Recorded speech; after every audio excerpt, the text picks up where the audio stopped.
കേരളക്കരയാകെ കാത്തിരുന്ന ഒരു കേസിന്റെ വിധി പ്രസ്താവമായിരുന്നു ഇന്നലെ നടന്നത്.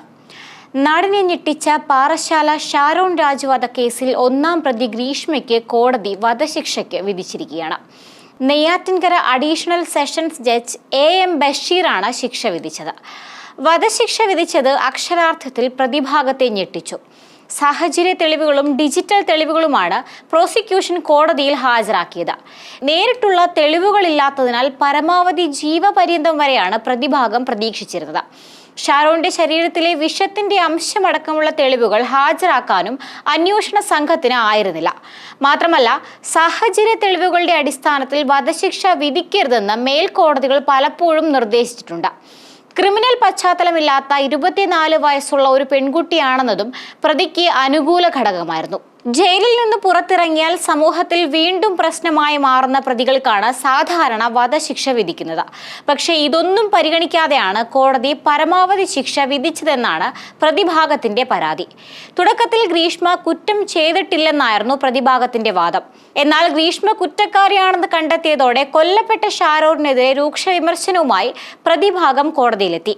ഇവർ ഒരുമിച്ചുണ്ടായിരുന്നപ്പോൾ പകർത്തിയ ചിത്രങ്ങളും വീഡിയോകളും ഉപയോഗിച്ച് ഷാരോൺ രാജ് ഗ്രീഷ്മയെ നിരന്തരം ബ്ലാക്ക്മെയിൽ ചെയ്യുകയായിരുന്നുവെന്നും ഗത്യന്തരമില്ലാതെ സംഭവിച്ച കൊലപാതകമാണിതെന്നും പ്രതിഭാഗം കോടതിയിൽ വാദിച്ചിരുന്നു. ഗ്രീഷ്മയുമായിട്ടുള്ള സ്വകാര്യ ചിത്രങ്ങൾ ഷാരോൺ മൊബൈലിൽ ചിത്രീകരിച്ച് സൂക്ഷിച്ചിരുന്നു. ഇതൊക്കെ ചിത്രീകരിച്ച് സൂക്ഷിച്ചത് ഷാരോണിനെ സ്വഭാവ ദൂഷ്യമായി കണക്കാക്കാൻ തയ്യാറാകണമെന്നും പ്രതിഭാഗം ചൂണ്ടിക്കാട്ടി. അറസ്റ്റിലായ സമയത്ത് നെടുമങ്ങാട് പോലീസ് സ്റ്റേഷനിൽ വെച്ച് ആത്മഹത്യക്ക് ശ്രമിച്ചപ്പോൾ മജിസ്ട്രേറ്റ് ഗ്രീഷ്മയുടെ മൊഴി രേഖപ്പെടുത്തിയിരുന്നു. ഇതിലും ഷാരോൺ തന്നെ ബ്ലാക്ക്മെയിൽ ചെയ്തിരുന്നതായി ഗ്രീഷ്മ പറഞ്ഞിരുന്നു. ഇതൊന്നും കോടതി പരിഗണിച്ചില്ലെന്നാണ് പ്രതിഭാഗത്തിന്റെ പരാതി. വിധി നിയമപരമായ യാഥാർത്ഥ്യം ഉൾക്കൊള്ളുന്നതല്ലെന്നും പ്രതിഭാഗം ചൂണ്ടിക്കാണിക്കുന്നുണ്ട്. പ്രതിഭാഗത്തിനായി അഭിഭാഷകൻ ശാസ്തമംഗലം അജിത്താണ് ഹാജരായത്. വധശിക്ഷ ഹൈക്കോടതിയുടെ 2 അംഗ ബെഞ്ച് പരിശോധിക്കണം. 2022 ഒക്ടോബറിലാണ് കേസിനാസ്പദമായ സംഭവം. ഒക്ടോബർ 14 ഷാരോൺ രാജിനെ ഗ്രീഷ്മ വിഷം കലർത്തിയ കഷായം നൽകി കൊലപ്പെടുത്തിയെന്നാണ് കേസ്. ആശുപത്രിയിൽ ചികിത്സയിലിരിക്കെ ഒക്ടോബർ 25 ഷാരോൺ രാജ് മരിച്ചത്. പാറശാലയ്ക്ക് സമീപം സമുദായപ്പറ്റ് JP ഭവനിൽ ജയരാജിന്റെ മകനാണ് Sharon. Neyyoor Christian college of allied ഹെൽത്തിൽ BSc റേഡിയോളജി അവസാന വർഷ വിദ്യാർത്ഥിയായിരുന്നു. 2022 ഒക്ടോബർ 14 ഷാരോൺ സുഹൃത്ത് റെജിനൊപ്പമാണ് ഗ്രീഷ്മയുടെ കന്യാകുമാരിയിലെ വീട്ടിലെത്തിയത്. ഇവിടെ വെച്ച് ഗ്രീഷ്മ ഷാരോണിന് കളനാശിനിയായ പാരക്വിറ്റ് കലർത്തിയ കഷായം നൽകി. കഷായം കൊടുത്ത ശേഷം കയ്പ് മാറാൻ ജ്യൂസും കൊടുത്തു. പിന്നാലെ ഷാരോൺ മുറിയിൽ ഛർദ്ദിച്ചു. സുഹൃത്തിനൊപ്പം ബൈക്കിൽ മടങ്ങവേ പലതവണ ഛർദ്ദിക്കുകയായിരുന്നു. ഛർദ്ദിക്കുകയും ക്ഷീണിതനാവുകയും ചെയ്ത ഷാരോൺ പാറശാല ജനറൽ ആശുപത്രിയിലെ ചികിത്സ കഴിഞ്ഞ് വീട്ടിലേക്ക് എത്തിയെങ്കിലും അടുത്ത ദിവസം വായ്ക്കുള്ളിൽ വന്ന വ്രണങ്ങളെ തുടർന്ന് വീണ്ടും ആശുപത്രിയിൽ പ്രവേശിപ്പിക്കുകയായിരുന്നു.